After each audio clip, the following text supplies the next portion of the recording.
C'est décidé, j'arrête le coaching. Je vais éviter de faire une vidéo qui dure 1 heure, donc je vais essayer d'être concis et de respecter les points que je me suis notés. Moi, j'ai commencé à entreprendre en 2018 quand j'avais du coup 18 ans. Je m'étais lancé dans le e-com, c'était l'époque où Yomi, il sortait ses vidéos, où il était à Harvard dans son appart étudiant.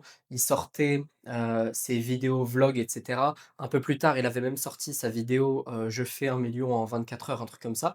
Bref, si tu étais dans le monde de l'entrepreneuriat à l'époque, tu as certainement dû voir passer toutes ces vidéos-là. C'était vraiment le prime, du e-commerce. J'ai assez vite percé dans ce domaine. Quand je dis percer, c'est faire minimum 1 000 € de CA par jour. Je sais pas comment la mentalité a évolué et comment elle est maintenant, mais à l'époque, si tu faisais pas un K day minimum, on te calculait pas, tu étais personne.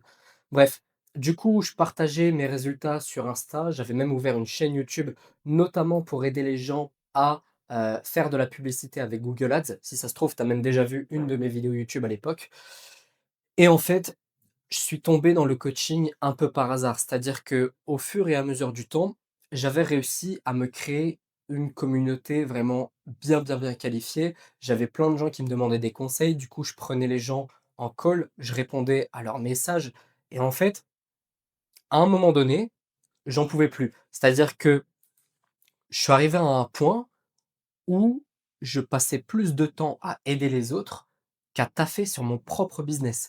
Donc, à un moment, j'ai dit: «Les gars, stop. Tous ceux qui veulent des conseils et cetera, maintenant vous allez payer». OK? Et en fait, bah, ça a super bien fonctionné. C'est-à-dire que j'ai pas eu besoin de faire, 1000 messages de prospection par jour ou quoi que ce soit pour avoir des clients en coaching. Il y avait aussi des gens qui avaient pas, le budget nécessaire pour se faire accompagner. Du coup, j'ai aussi sorti des petites formations. Bref, c'était cool et j'ai fait ça pendant quelques années et au fur et à mesure, je vois un autre business arriver, celui des formations business justement, notamment avec Antoine BM, Fortumedia, Motivation France et il y en a plein d'autres et là, je me suis dit: «Ça y est, le e-com, ça m'a gavé, il faut que je change de business». Faut savoir qu'à l'époque, j'avais été rejoint par 2 associés parce qu'avant j'étais tout seul pendant assez longtemps. On avait monté une société, on avait nos bureaux et cetera. Ça peut paraître être cool d'un point de vue extérieur, mais en fait, quand tu atteins un certain niveau, ça devient une usine à gaz le truc. Donc on avait des dizaines de boutiques, fallait tout gérer. Je faisais des journées de zinzin, j'ai même fait un burn-out. Enfin bref, c'est ce qui arrive quand un gamin de 18-20 piges, il gagne des dizaines de milliers d'euros par mois, il pète son crâne. Surtout moi, j'avais un ego, surdimensionné à l'époque, heu, trop d'émotions. Trop d'émotions, je me sentais plus, bref, mentalement, j'étais vraiment arrivé au bout du bout, mais vraiment au bout du bout et quand j'ai vu les formations de business qui popaient, je me suis dit: «C'est une dinguerie» parce que je sais créer une audience, je sais créer des produits, je sais créer des offres de coaching, je sais prendre des appels de vente, je sais prospecter. Donc en gros, je peux prendre toutes ces compétences et je peux les enseigner à d'autres personnes.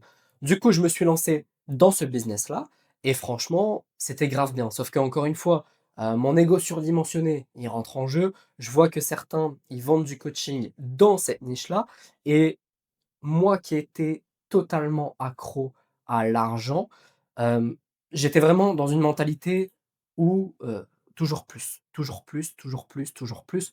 Du coup, je me suis dit: «Faut que je lance mon coaching business.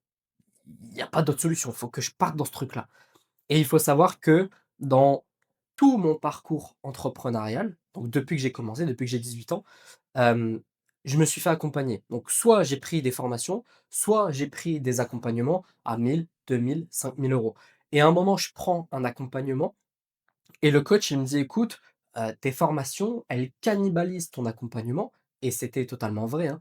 Donc, tu toutes tes formations, tu les arrêtes et tu te focuses sur le coaching et du coup, c'est vraiment à ce moment-là que je suis officiellement devenu coach business et comme dans tous les business, au début, tu es content, tu as l'excitation, tu es un peu foufou, donc j'accompagnais les gens, j'améliorais mon offre, j'avais des résultats clients, du coup, j'augmentais mes prix au fur et à mesure et cetera et cetera.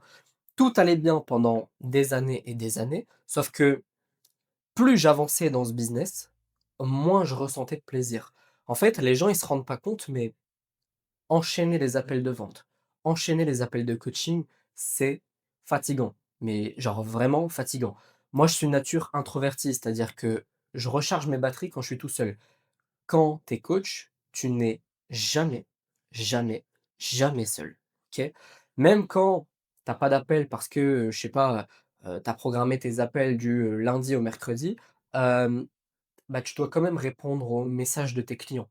Donc tu t'arrêtes jamais, en fait, et je suis arrivé à un point où le seul pic de dopamine que je ressentais et la seule joie que je ressentais, c'est quand je faisais une vente, et là, si toi, tu es dans ce cas de figure-là, faut réfléchir à ton business model et à si tu aimes vraiment ce que tu fais.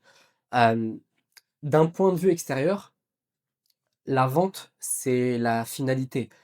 Tu es là, tu reçois ton petit virement de 1 000, 2 000, 3 000 balles. Ça veut dire que le taf que tu as fait sur Insta, sur YouTube en termes de création de contenu, bah, ça a payé, tu vois? C'est cool. Mais le problème, c'est que quand tu es coach, c'est le début d'un nouveau truc, OK?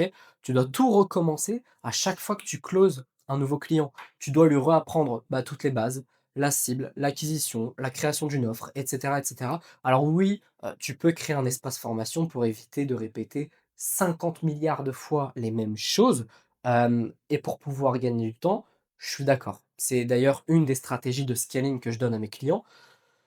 Sauf que vu que tu as plus de temps, tu peux prendre plus de clients et donc à la fin, tu te retrouves à travailler le même nombre d'heures. C'est juste que tu as plus de clients et donc tu as plus, de chiffre d'affaires. Attention, je ne suis pas du tout en train de dire: «Le business de coaching, ça pue la merde». Non, pour moi, c'est l'un des meilleurs business, mais juste ça ne me correspond plus. J je ressens plus l'envie, ça n'a rien à voir avec mes clients, c'est vraiment moi, dans mon cerveau, là, je suis arrivé à la fin d'un cycle, quoi, et je pense que la vie, elle est faite que de cycles, tout le temps, si tu y réfléchis bien, mais ça, c'est un autre sujet, on pourra en parler plus tard. J'aurais pu sortir de l'opérationnel en prenant des closers, en mettant des personnes qui coachent, mes clients à ma place, mais j'avais pas envie que mon accompagnement, il se transforme en usine à gaz et que ça devienne le bordel comme, bah, comme en e-commerce, en fait. Il y a aussi eu un autre événement, c'est que, septembre 2025, j'ai vécu une séparation. J'étais avec cette personne pendant plus de 5 ans, et quand tu as une relation comme ça qui s'arrête, tu te poses plein de questions et tu essayes de t'analyser, pardon. Si tu ne t'analyses pas, c'est que tu as rien compris à la vie. Bref, le but, c'est de retirer des leçons à chaque fois et d'essayer de level up, quoi, de devenir meilleur, et mon analyse, c'est que, bah, en fait, dans ma vie, j'ai fait passer l'argent avant énormément de choses. C'est pas que à cause de ça, évidemment, que ça s'est terminé, mais ce que je veux dire, c'est que l'argent que je gagnais, en gros, au lieu de m'en servir pour vivre, je l'utilisais pour gagner encore plus d'argent. En fait, je vivais littéralement pour l'argent. C'était un peu devenu une sorte de figure d'adoration, heu, alors que normalement, en tant que croyant, quelle que soit la religion, on s'en fout, tu es censé adorer Dieu et seulement Dieu, et tout ça, ça m'a mené aussi à me poser la question de: «Où est-ce que je me vois dans 5 ans?» Et la réponse, c'était pas, je me vois coacher des gens toute la journée ou, je me vois prendre, des appels de vente et tout. Non, non, vraiment, au bout du rouleau. Je suis arrivé au bout du rouleau. Et du coup, maintenant, qu'est-ce que je fais?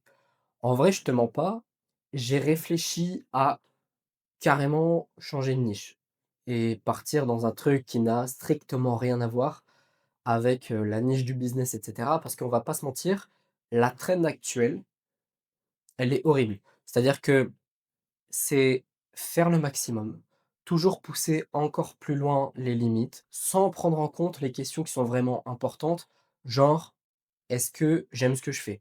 Est-ce que ça me rend heureux?» C'est des questions essentielles. Les gens, ils se posent plus ce genre de questions. Genre, moi, et beh, c'est peut-être normal, enfin, c'est peut-être normal, non. Je pense qu'il va y avoir un basculement de marché parce que enfin, surtout un basculement de mentalité parce que là, on est arrivé au bout du bout, avec, tout le monde qui dit, poster 10 fois par jour et cetera. Je suis aussi tombé dans ce piège, hein, de dire, poster 10 fois par jour. Sauf que moi, j'ai pas été dans «l'extrême» entre guillemets, c'est-à-dire que j'ai bien précisé, c ce rythme-là n'est pas tenable sur, 1 an, 2 ans, 3 ans.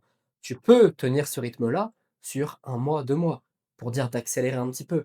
Hem, mais là, je trouve qu'il y a tout qui part en couille, hem et en fait, je pense aussi qu'il y a un truc qui arrive avec l'âge. C'est-à-dire que moi, là, j'ai 25 ans, ça fait 7 ans que je suis, dans le business. Heu, Quand tu as 18 ans, tu veux juste faire de l'oseille, OK? Les valeurs et tout, rien à branler. Alors il y en a qui en ont encore plus rien à branler en se lançant dans des trucs en mode OFM et tout. Moi, j'avais quand même mes limites, mais je pense que là, au fur et à mesure du temps, les mentalités vont changer. Heu, j J'espère en tout cas que ça va aller de mieux en mieux. Bref, heu, je me suis dit À la à la fin de ma réflexion, en fait, non, je vais pas changer de niche. Parce que la vérité, j'aime trop le business, j'aime trop créer du contenu, j'aime trop aider les gens. Il y a aussi une partie égotique où j'aime recevoir des messages en mode: «Ah merci Martin, grâce à toi j'ai eu tel résultat, merci Martin, ma vie elle a changé, blablabla». Bref, c'est un peu de l'ego. Du coup, je suis revenu au business model qui m'a le plus plu dans toute mon aventure entrepreneuriale, la formation. Et du coup, j'ai décidé de tout structurer dans un programme complet pour aider ceux qui veulent lancer, leur business de coaching, leur business de formation ou faire un mix des 2 et partir sur un modèle hybride. J'ai mis le lien dans la description de la vidéo, comme ça tu pourras aller voir et tu pourras rejoindre si tu as envie de rejoindre. Si tu vois des similitudes entre ce que je dis sur ma page de vente et ce que je dis sur cette vidéo, c'est totalement normal parce que j'ai fait les 2 quasiment en même temps. Et j'aimerais finir en disant un truc tout simple. Comme je l'ai dit plus tôt, il faut trouver un business model qui te rend heureux. C'est d'ailleurs ce que j'explique, hein, dans l'accélérateur. Parce que faire de l'argent et avoir de l'argent, c'est bien. Mais en fait, si ça te met dans un état de stress ou si tu es pas aligné avec ce que tu fais tous les jours pour gagner cet argent-là, ça ne vaut pas le coup du tout. Sur ce, bah, si tu veux rejoindre l'accélérateur, tu peux cliquer sur le lien dans la description. Je te souhaite une excellente journée, une excellente soirée et je te dis à bientôt. Ciao.